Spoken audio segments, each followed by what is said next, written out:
Hello. स्वागत है आपका कॉमिक्स की दुनिया में। आज हम पढ़ने वाले हैं बांकेलाल की नई कॉमिक्स जिसका नाम है बांकेलाल और मौत का त्रिशूल। ये भी बांकेलाल की लोट-पोट कर देने वाली कथाओं में से एक है। बड़े ही इंटरेस्टिंग और मज़ेदार कहानी है मौत का त्रिशूल। तो आप शुरुआत में देखते हैं कि एक राक्षस है, किसी देवी से प्रार्थना कर रहा है। स्टार्ट करते हैं। दैत्य नगरी के राजा दुष्टांत की वर्षों की कठोर तपस्या के बाद एक दिन, यहाँ देखते हैं, यहाँ पे देवी प्रकट हो गई है, कुछ कह रही है। मैं तुम्हारी तपस्या से अत्यंत प्रसन्न हुई हूँ दैत्यराज दुष्टांत, आंखें खोलो और वर मांगो। तो देवी प्रसन्न होगी इनकी तपस्या से, कहती है वर मांगो दैत्यराज। दैत्यराज कहते हैं माँ शक्ति दायिनी, मैं संपूर्ण पृथ्वी पर राज करना चाहता हूँ। अंततः मुझे वर दे कि मैं संपूर्ण पृथ्वी पर विजय प्राप्त कर राजा बन सकूँ। तो हमेशा की तरह जो दैत्य होते हैं एक ही वरदान भगवान से मानते हैं कि मैं दुनिया पे राज करना चाहता हूँ। विलन का काम तो वही है, दुनिया पे राज करने की सोचना या कोशिश करना। देखते हैं देवी क्या कहती हैं। माँ शक्तिदायिनी सोच में पड़ गई। यदि मेरे वर प्राप्त से संपूर्ण पृथ्वी का राजा बन गया, ये निश्चित रूप से संपूर्ण पृथ्वी पर अधर्म का राज होगा और साथ ही पृथ्वी के साधु संतों और भक्तों का विनाश होगा। तो देवी सोचती है इसे वर तो दे दूँ, लेकिन अगर इसे मैंने वर दे दिया तो ये दुनिया का राजा बन जाएगा और सबकी लगा देगा वाट। जबकि ऐसा नहीं होना चाहिए, मैं अभी इसकी बुद्धि घुमाती हूँ। तो देवी दिमाग लगाती है, देखते क्या कहते हैं। तब देखो बस, मैं तुम्हें संपूर्ण पृथ्वी का राजा बनने का वर तो दे नहीं सकती हूँ। हाँ, तुम जानते हो मैं शक्तिदायिनी हूँ। देवी कहती है वर तो नहीं दे सकती वो, लेकिन मैं शक्तिदायिनी हूँ, शक्ति दूंगी। अंततः मैं तुम्हें यह शक्ति देती हूँ, जब तक मेरे द्वारा दी यह तलवार रूपी शक्ति तुम्हारे पास है, किसी भी राज्य की पूरी सेना मिलकर भी तुमसे विजय नहीं पा सकती, तुम पर विजय नहीं पा सकती। दैत्य कहता है अद्भुत, चलेगा माँ, चलेगा। माँ शक्तिदायिनी ये शक्ति पाकर दुष्टांत प्रसन्न हो गया। शक्ति माँ की सदा जय जयकार हो। दैत्यराज, देवी कहती है जाने से पहले, दैत्यराज यदि तुम वाकई सारी पृथ्वी पर राज करना चाहते हो तो पहले तुम्हें भगवान शंकर का भी आशीर्वाद ले लेना होगा। दैत्यराज कहते हैं ओ मैं समझ गया माँ, मैं शंकर भगवान से आशीर्वाद अवश्य ही लूँगा। फिर दूसरे दिन ही जंगल में शिवलिंग की स्थापना कर दुष्टांत शंकर भगवान की तपस्या में लीन हो गया। ओम नमः शिवाय, ओम नमः शिवाय। तो यहाँ पे देख सकते हैं दैत्यराज शिवलिंग की पूजा करने बैठ गया। इधर दूसरी तरफ जंगल में हमारा हीरो बांकेलाल कहीं घूम रहा है। इधर एक दिन बांकेलाल शिकार खेलने के उद्देश्य से जंगल गया, लेकिन काफ़ी देर तक जंगल में भटकने के बाद भी उसे कोई शिकार नहीं मिला।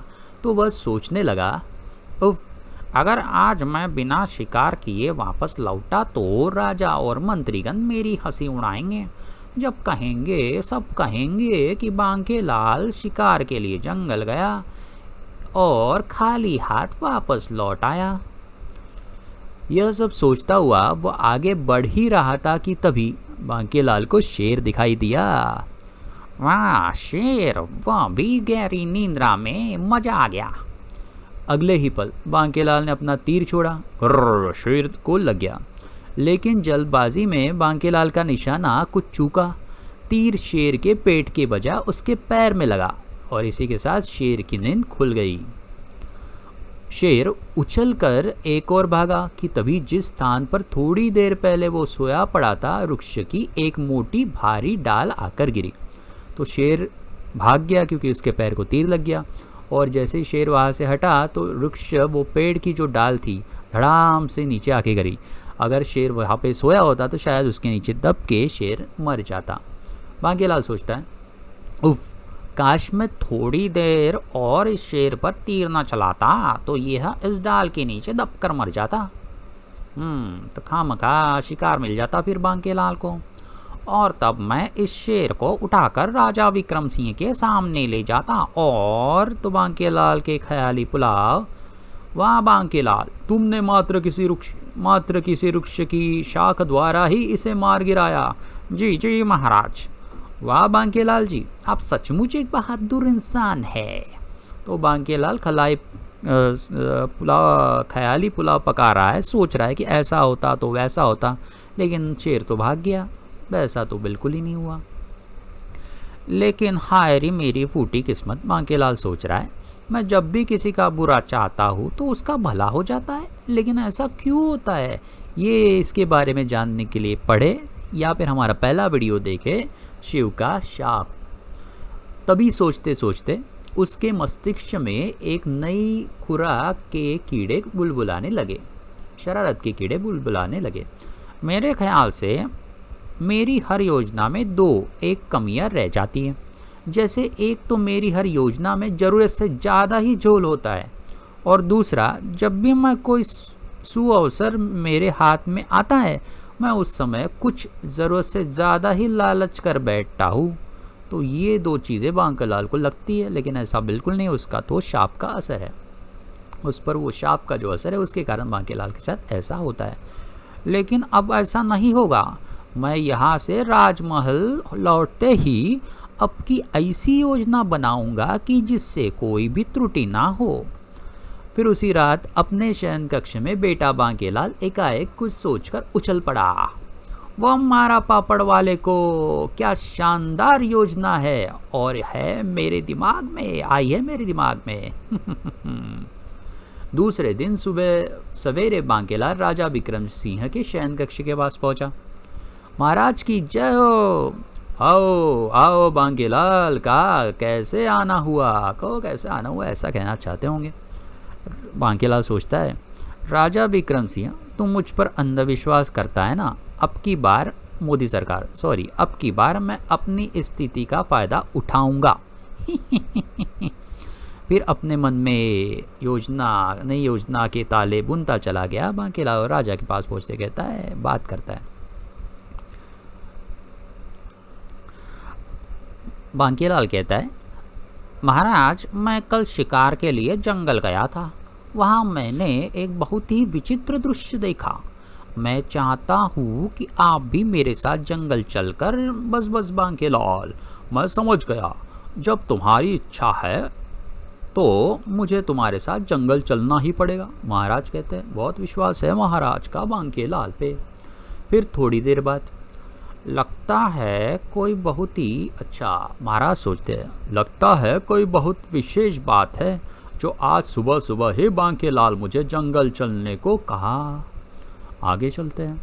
फिर जंगल पहुंचकर एक जगह रथ रोकता हुआ बांकेलाल बोला, बस महाराज यही है वह जगह जहां कल मैंने एक विचित्र दृश्य देखा था। लेकिन महाराज इसके पहले कि मैं आपको वह विचित्र दृश्य दिखाऊं, आप एक पत्र महामंत्री धर्म सिंह के नाम लिखे। पत्र?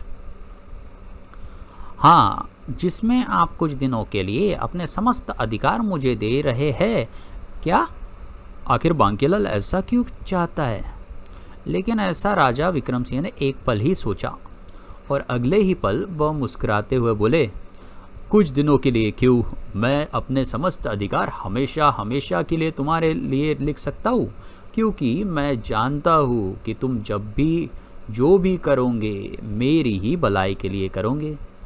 इस विश्वास के लिए बहुत बहुत धन्यवाद महाराज। अब पत्र लिखे, अभी लो। फिर राजा विक्रम सिंह ने बिना किसी संकोच के अपने समस्त अधिकार 15 दिनों के लिए बांकेलाल के नाम लिख दिए। बांकेलाल, लो अधिकार पत्र, और अब बताओ कि तुम मुझे कौन सा विचित्र दृश्य दिखाना चाहते हो। मेरे साथ इधर आइए, मैं आपको वह दृश्य दिखाता हूँ। तो बांकेलाल उसको कहीं लेके जाता है, ये झरने के पास, पहाड़ी के पास। बांकेलाल राजा को निकट ही बहते एक झरने के पास ले आया, और महाराज आप कुछ देर इस झरने के बहते पानी को गौर से देखें, आपको वह विचित्र दृश्य अपने आप नजर आ जाएगा। महाराज बोलते हैं, इधर देखिए। महाराज दृश्य देखना स्टार्ट करते हैं और बांकेलाल ने पीछे से लगाती लात। फिर जैसे ही महाराज ने पानी को गौर से देखना शुरू किया कि तभी बांकेलाल ने उसे झरने की तरफ धकेल दिया। राजा, ये है वह विचित्र दृश्य।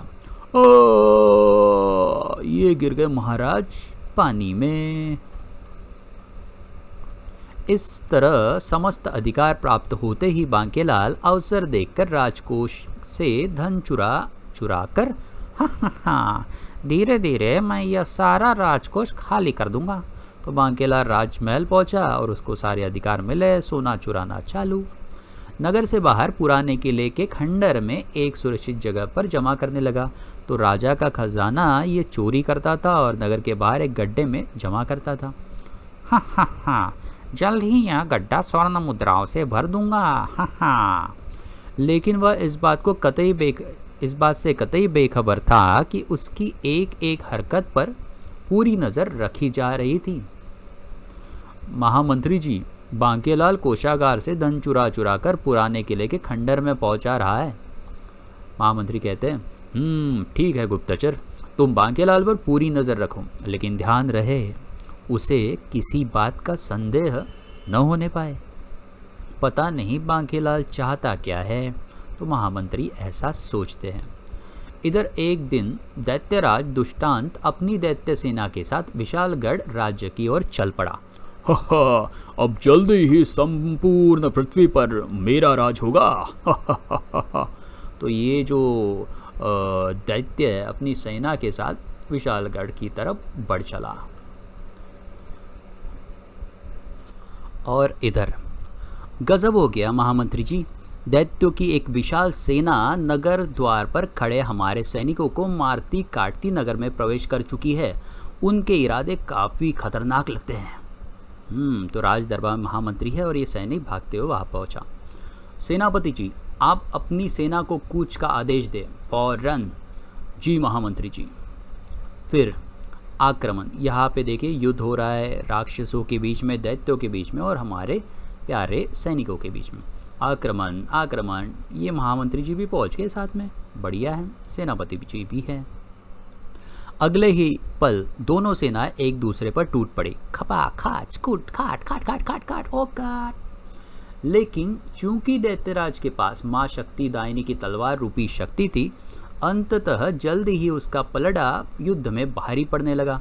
आई गर्दन काट दी बेचारे की। जल्दी ही राजा विक्रम सिंह की सेना, जिसका नेतृत्व उस समय महामंत्री धर्म सिंह कर रहा था, त्राही त्राही कर उठी। उफ, राक्षस हंस रहा है, ये रो रहे हैं, हाय भागो। उफ, महामंत्री सोच रहे हैं, महाराज की गैर मौजूदगी में मुझे दुश्मनों से हार माननी पड़ेगी, भागो। अगले ही पल दैत्यराज महामंत्री के पास पहुंचा और टन टना टन, हे प्रभु मुझे शक्ति दो। राक्षस कहता है, तुम्हारे प्रभु ने अपनी शक्ति मुझे पहले ही दे दी है। उफ, तलवार टूट गई मंत्री के। फिर सैनिकों, बंदी बना लो इस बूढ़े को। तो बंदी बनाने को बोलते हैं महामंत्री जी को। बूढ़ा मतलब महामंत्री बेचारा बूढ़ा है। फिर महामंत्री धर्म सिंह को दैत्य सैनिकों द्वारा गिरफ्तार होते देख राजा विक्रम सिंह के कुछ सैनिकों तो युद्ध स्थल से भाग खड़े हुए और अन्य ने आत्मसमर्पण कर दिया। भागो, काश यह दिन देखने से पहले मैं मर गया होता। महामंत्री जी सोच रहे, जो यहाँ पे दैत्य के क्या कहते हैं इसे, रथ को बंधे हुए हैं और ऐसा सोचते हैं कि काश मैं मर गया होता। ओके, राज सिंहासन में इस तरह दैत्यराज दुष्टान ने विशालगढ़ के राजमहल पर अपना कब्जा कर लिया। राजमहल में बैठा है ये राज सिंहासन पर। अब बता बूढ़े, तुझे मार दिया जाए या छोड़ दिया जाए? दैत्य दुष्ट, तू अपनी इस क्षणिक विजय पर इतना खुश मत हो। जैसे ही महाराज को तेरी दुष्टता की खबर लगेगी, वह तेरी ईंट से ईंट बजा देंगे। क्या मतलब बूढ़े, तू इस देश का राजा नहीं है? हाँ? नहीं, मैं विशालगढ़ का महामंत्री हूँ और हमारे महाराज इस समय एकांतवास के लिए अज्ञात स्थान पर गए हुए हैं। अच्छा हुआ बूढ़े महामंत्री, मुझे जल्दी ही यह सच्चाई मालूम चल गई। अब तेरा राजा विक्रम सिंह इस पृथ्वी के किसी भी कोने में होगा तो यह भगवान शंकर का त्रिशूल उसे मौत के घाट उतार देगा और फिर विशालगढ़ का पर विशालगढ़ पर मेरा पूर्ण अधिकार होते ही मुझे संपूर्ण पृथ्वी पर विजय प्राप्त करने में कोई भी दिक्कत नहीं होगी। तो ये माँ इनके पास भगवान शिव का दिया हुआ त्रिशूल है दैत्यराज के पास। उन्होंने तपस्या की थी तो वरदान में मिला होगा। और फिर हे शिव शक्ति, जा और मेरे दुश्मन राजा विक्रम सिंह को मारकर उसका राजमुकुट लेकर वापस आ। हा हा हा, ये क्या त्रिशूल उड़ने लगा, ये देखो जा रहा है उड़ते हुए। महामंत्री सोचते हैं, हे भगवान महाराज की रक्षा करना।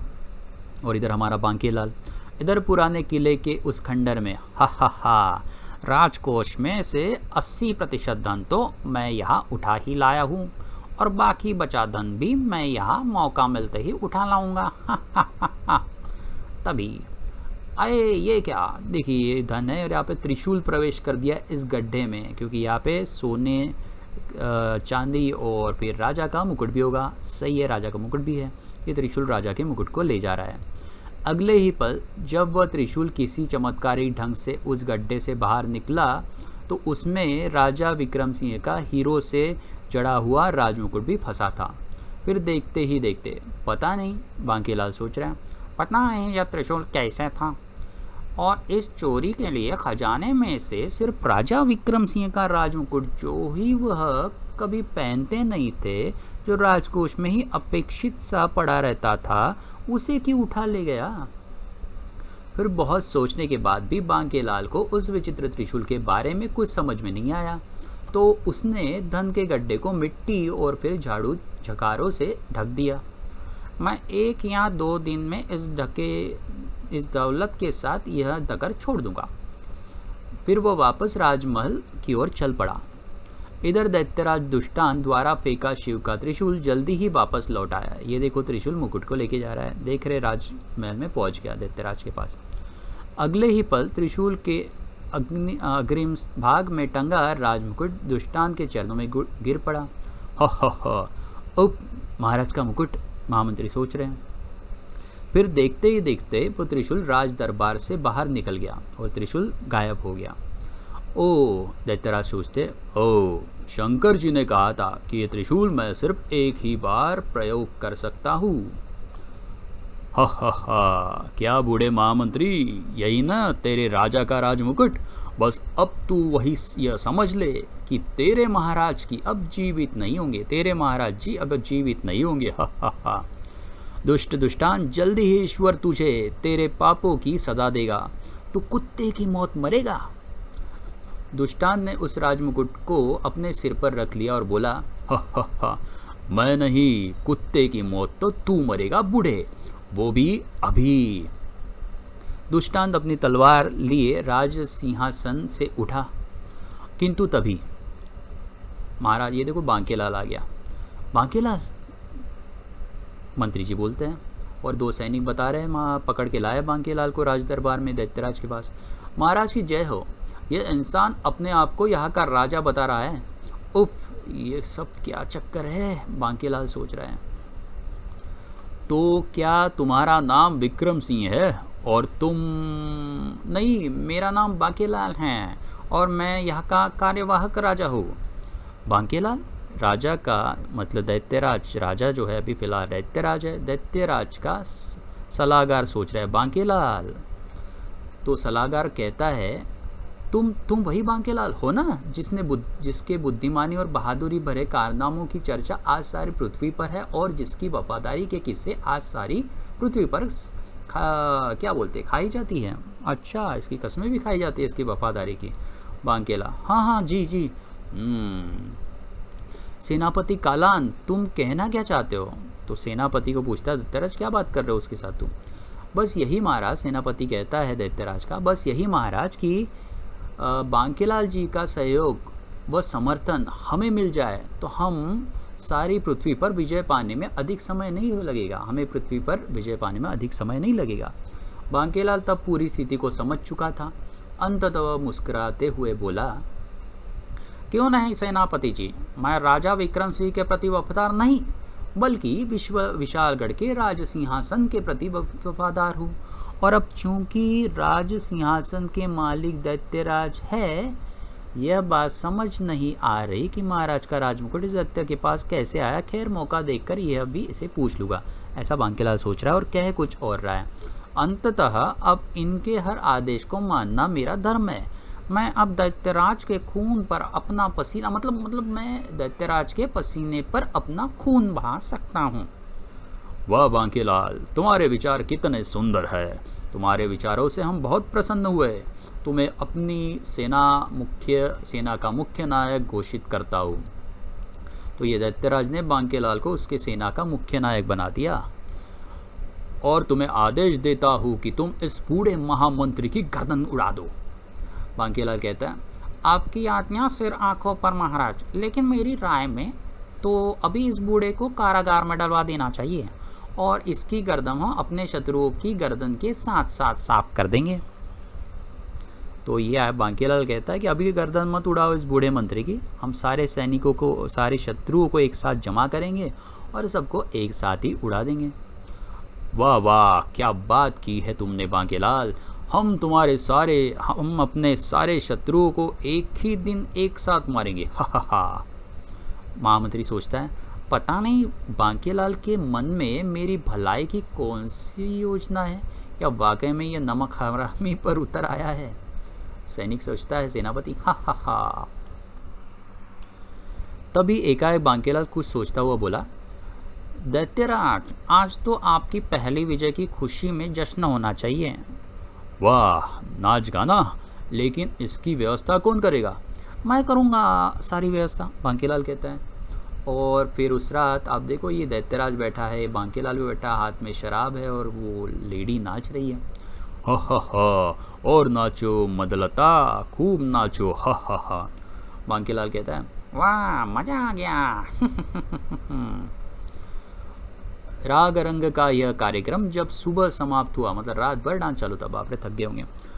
वाह, बहुत खूब। ऐसे खूबसूरत नृत्य के बारे में तो हमने सुना था कि सिर्फ देवलोक में इंद्र के दरबार में ही होता है, लेकिन आज उससे भी खूबसूरत नृत्य हमने इस पृथ्वी पर देखा।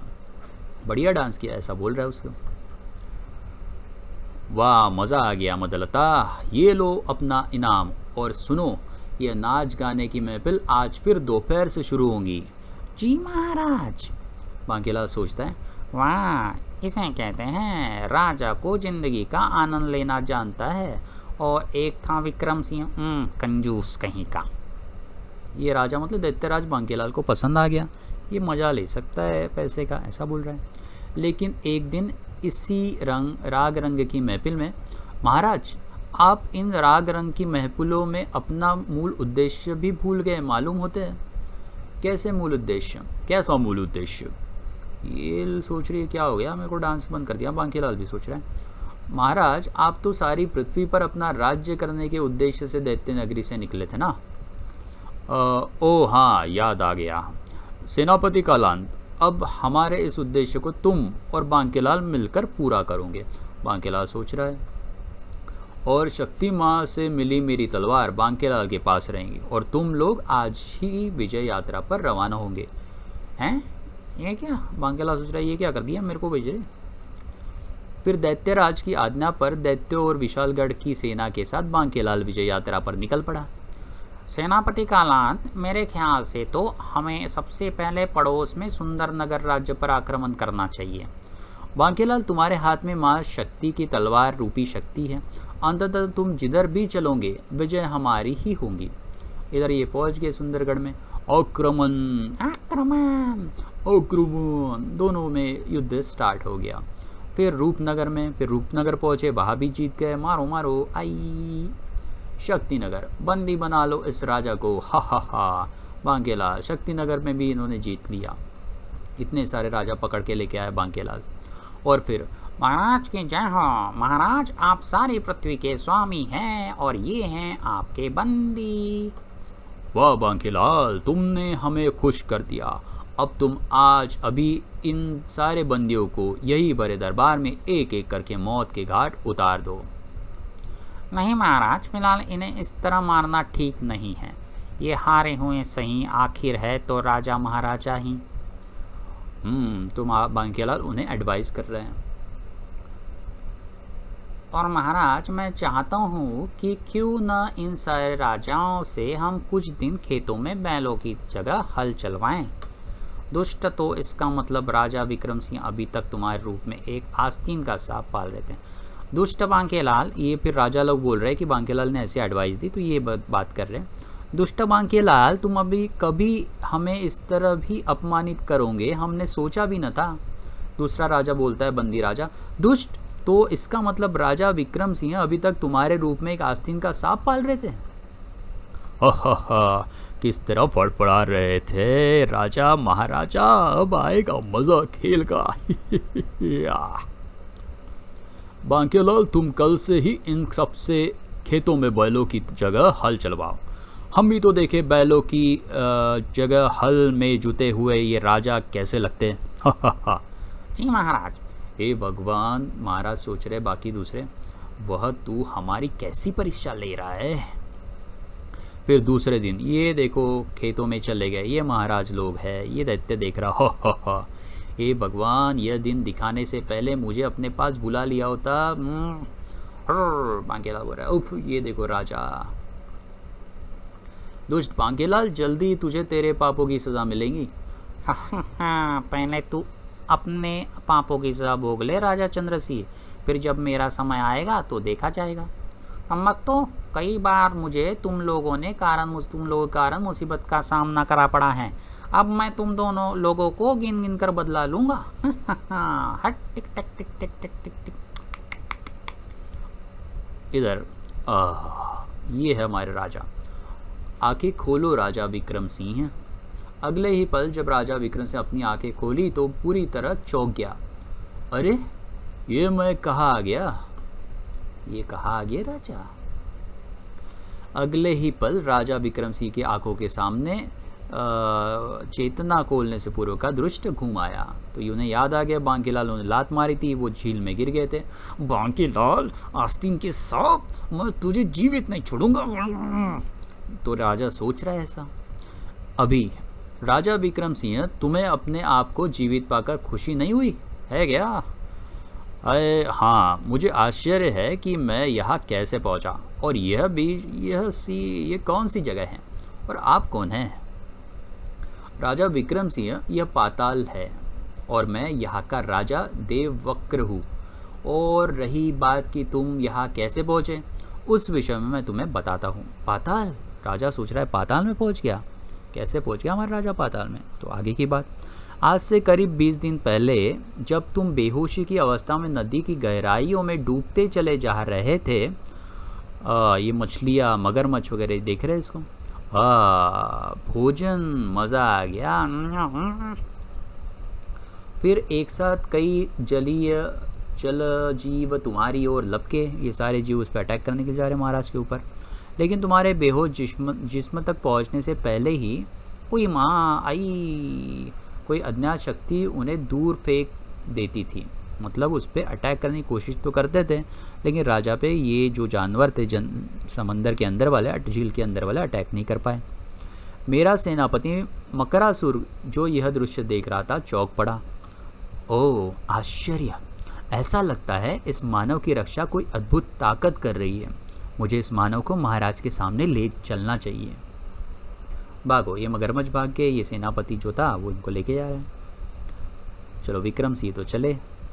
इसके बाद जब सेनापति मकरासुर ने तुम्हें उठाकर यहाँ लाने के लिए तुम्हारे शरीर का स्पर्श किया तो उन्हें आश्चर्य हुआ। अरे, अभी कुछ देर पहले जब इसे अपना भोजन समझकर उसके शरीर तक पहुँचने की कोशिश कर रहे थे तो ऐसा लग रहा था कि कोई अदृश्य सुरक्षा कवच चला रहा हो, लेकिन अब तो ऐसी कोई भी बात नहीं लगती।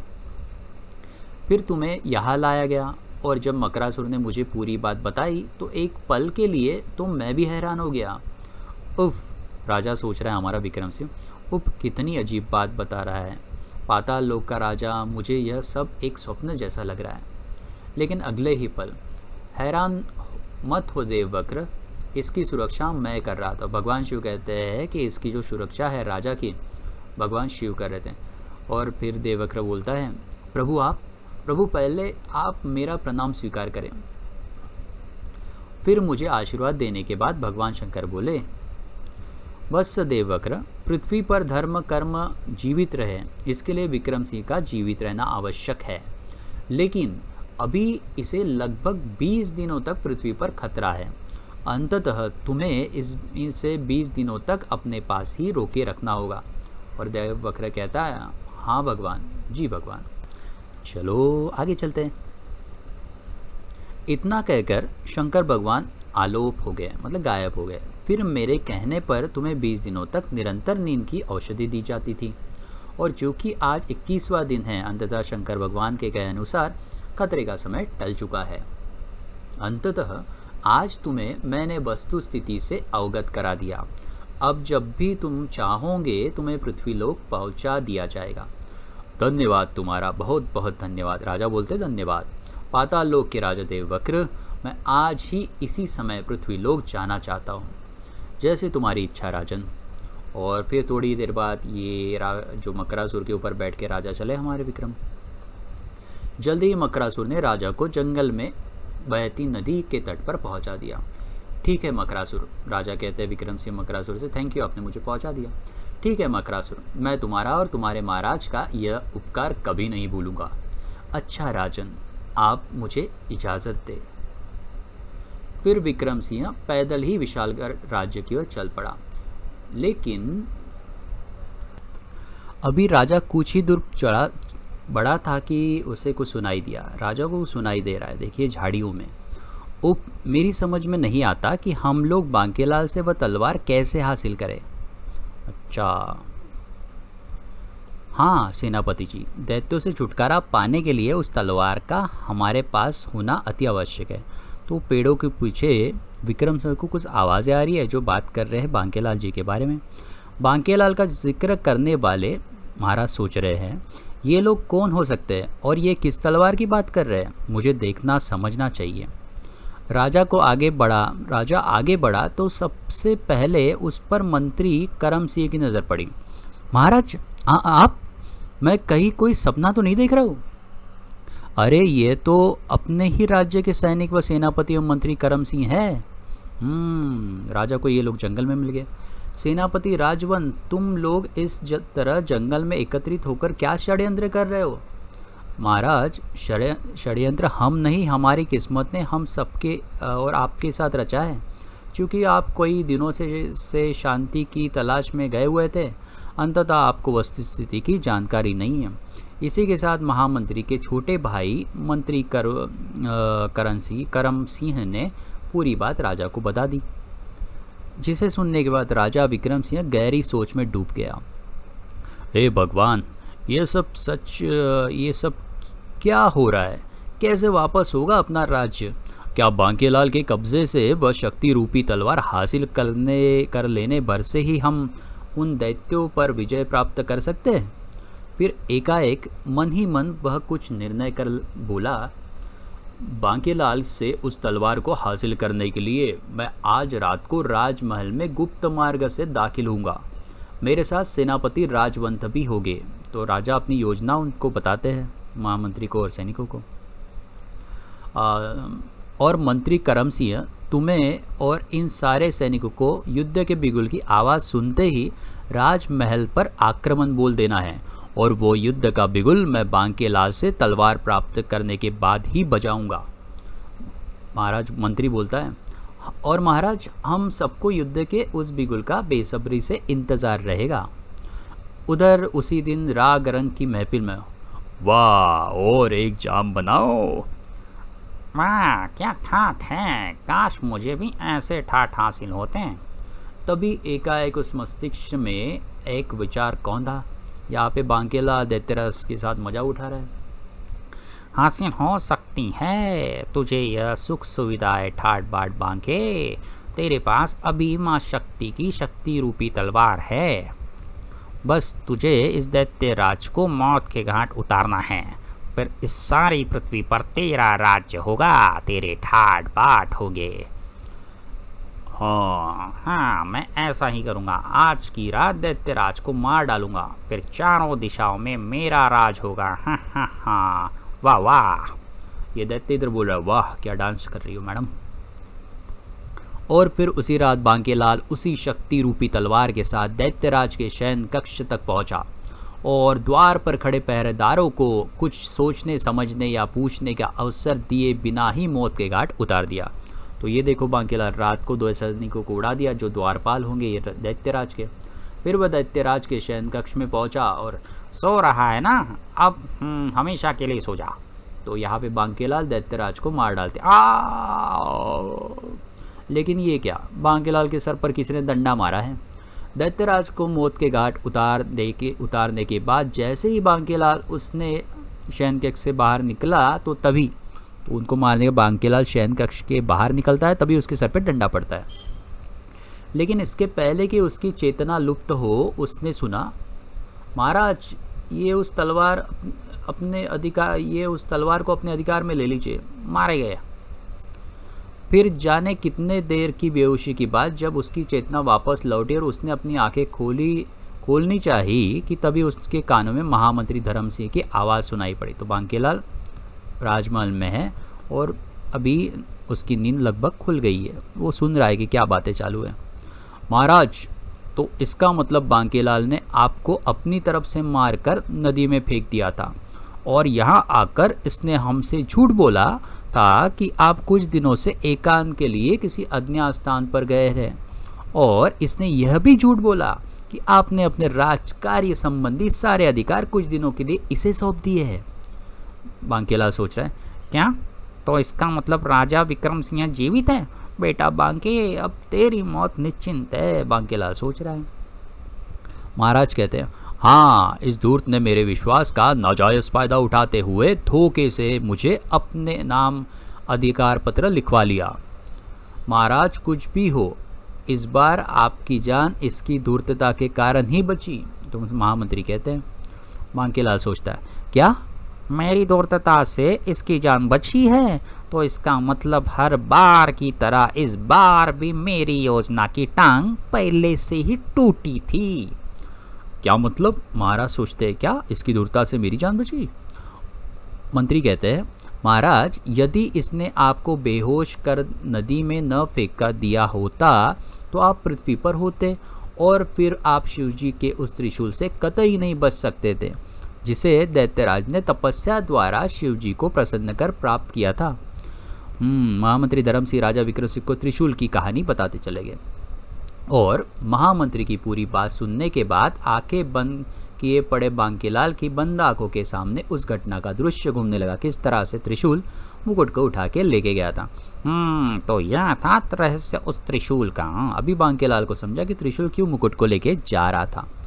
ओ, तो इसलिए शिव भगवान ने पाताल लोक के राजा देववक्र को दर्शन देकर बताया था कि वह 20 दिनों तक मुझे पृथ्वी पर न जाने दे, क्योंकि उन 20 दिनों तक मुझे पृथ्वी पर खतरा था। दामाद जी, ये पाताल लोक की क्या कहानी है? फिर राजा विक्रम सिंह पाताल लोक और उसके राजा देववक्र के बारे में कुछ बताने लगा। तो ये इनके ससुरे भी आए हैं वहाँ पे महल में और उसकी पूरी बात सुनते ही आंखें बंद किए ज़मीन पर पड़े बांकेलाल मन ही मन मुस्कराया और फिर उसने आंखें खोली। मैं कहाँ हूँ? ओ, बांकेलाल को होश आ गया। क्या बांकेलाल, तुम्हें आश्चर्य हो रहा होगा ना मुझे जीवित देखकर? हाँ, अवश्य महाराज, लेकिन मैं ऊपर वाले का लाख लाख शुक्र अदा करता हूँ कि आपकी जान बच गई, आप जीवित है। बको मत धूर्त, अपनी तरफ से तो तूने मुझे मारकर नदी में फेंक दिया था ना, और अब चापलूसी करता है। अब अभी तेरी गर्दन उड़ा दूंगा, मैं अभी तेरी गर्दन उड़ा दूंगा, हम अभी तेरी गर्दन उड़ा देंगे। बेशक आप मेरी गर्दन उड़ा दें महाराज, लेकिन आपके हित के लिए उस समय मैंने जो उचित समझा किया, क्योंकि मैं उस दिन जंगल में शिकार के लिए गया था तो अचानक ही मैंने दैत्यराज के सामने भगवान शिव को प्रकट होते देखा। और तो बांकेलाल एक कहानी बना रहा है। मैंने देखा कि भगवान शंकर ने दैत्यराज को वह त्रिशूल देते हुए कहा था कि विशालगढ़ के बाद ही तुम संपूर्ण पृथ्वी पर विजय पा सकते हो। अंततः महाराज, उस समय मैंने ये सोचा कि पृथ्वी पर तो आपका जीवन कतई सुरक्षित नहीं है, क्योंकि त्रिशूल के हाथ में आते ही दैत्यराज सबसे पहला लक्ष्य होगा आपकी मौत।